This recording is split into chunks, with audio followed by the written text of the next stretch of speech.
Welcome back to another episode where we talk about IPOs and everything around Euronext. Today we talk specifically about challenges. If you have not watched episode 1 where we talked about the introduction of IPOs in Euronext, make sure to go back. Also episode 2 where we talked about IPOs specifically for Swiss companies. So today in this episode we will talk about challenges around IPOs. I'm very curious to hear your answers because there are probably a lot of misconceptions about IPOs. But let's get started first with when a company decides of an IPO, what are the next steps that they have to take? Like I said to you in episode 2, it is very much similar preparation, whether or not you are looking for private financing or you're more looking for an IPO. Many of those preparations are similar.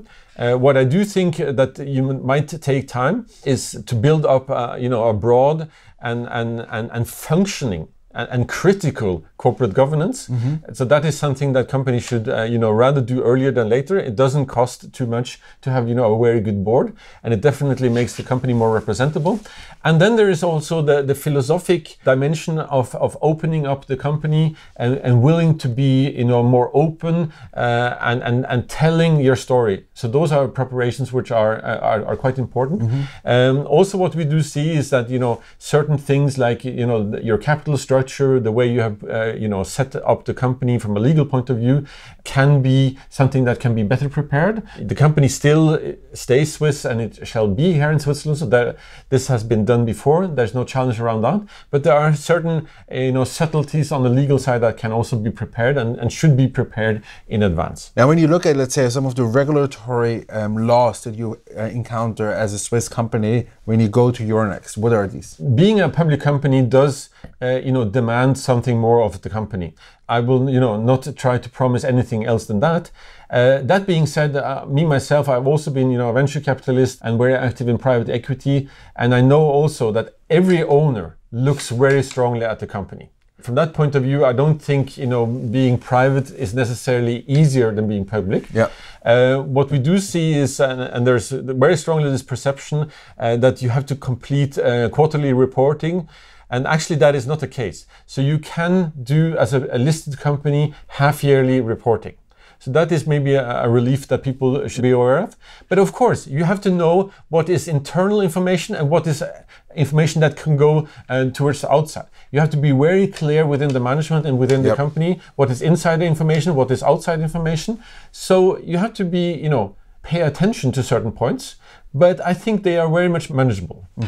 Now, when you look at the Swiss companies, what would you recommend them to be the first steps towards an IPO, especially to avoid the biggest challenges? I think the most important message here to companies is be prepared, prepare early, and you will be surprised about all the optionality you get. And optionality is something that I want to give entrepreneurs. They shall have strong cards on their hand, then they have options, then they have fallback positions. That is important. Till now we discussed everything that are the challenges up to the moment of the IPO. Let's talk about right after. Okay, now let's say someone is listed now. What are, let's say, the biggest challenges specifically when a lot of the numbers are now publicly available? What we call a storyline is basically what the company has been telling and what they are going to tell, and there might be even a financial calendar behind this. They should be very careful about the decision about what kind of data they want to present, which is relevant data, data that they feel comfortable with. It shouldn't be, leaning yourself too far out of the window, but you really do have to have a storyline, and there should be news on a fairly continuous basis. The worst thing is if there's nothing happening and it happens for too long, that there's no news, These are the kind of things that you have to set up and you have to deliver on. And of course there are hiccups.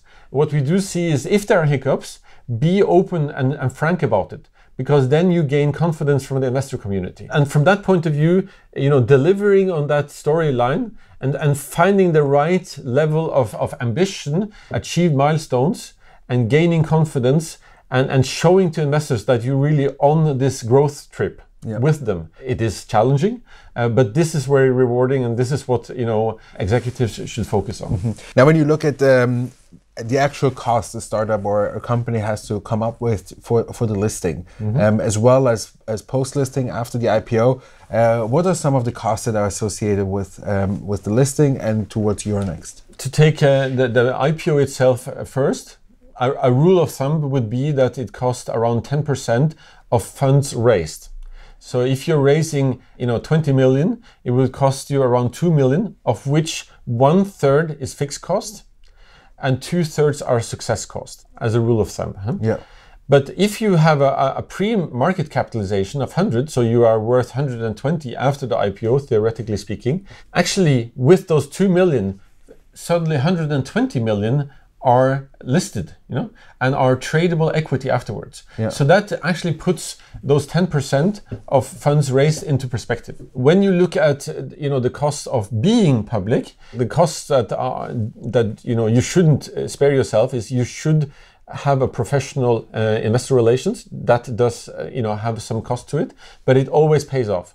I say that it pays off a factor 1 to 20. Having a professional investor relations. So that is a cost which has something to it. Being, traded on our platform is not what is very costly.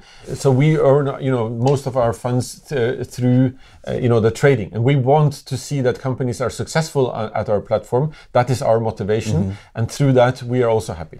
Now, when you say, like there are all of a sudden, there are a lot of investors on the cap table. It's not just, the venture capital funds anymore. How would you say like these investors can be a challenge for the entrepreneurs or the company? So the cap table becomes, basically a public ownership of the company. I would like to say this first, actually, there's so much you can learn from an active dialogue with your investors. There's so much inspiration you can get. But they, of course, they are owners and they really look at their company all the time. And they ask questions and they are inquisitive and they want to understand it. And if they are getting, a little bit nervous about their investment, either they sell it or they enter into a dialogue with management. That can also mean pressure on one side, but it can also mean, input. And that is a dialogue that I would encourage, management teams to have. What I also often see is that companies don't invest enough in investor relations, or they are not able to convey actually what they're doing. Think of biotech, which is a very complicated area. It is very technical. It is not so easy to understand. In that regard, companies really must take the challenge of conveying better what they're doing and challenging themselves to be better at telling that story. Søren, thank you so much for giving you all of your insights away to the audience out there. Thank you so much, everybody who tuned in for this episode number 3, where we talked about challenges of an IPO. Make sure if you have not watched episode 1 and 2 to go back and watch them too. And thank you so much for being part of this 3-part series of IPOs and Euronext. See you soon. Thank you very much.